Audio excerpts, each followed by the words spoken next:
Here's how to make a lazy daisy stitch. Bring the needle up at the base of the petal and put it back down again through the same hole. Pull the thread, leaving a loop, and that loop will become your petal.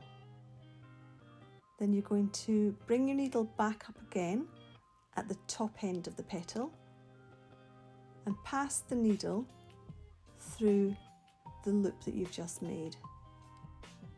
Pull the thread all the way through. Don't pull it too tight. You want that petal to be nice and rounded, and then anchor it in place with a small stitch just on the other side of the top of the petal. So you're going to come up at the base of the next petal,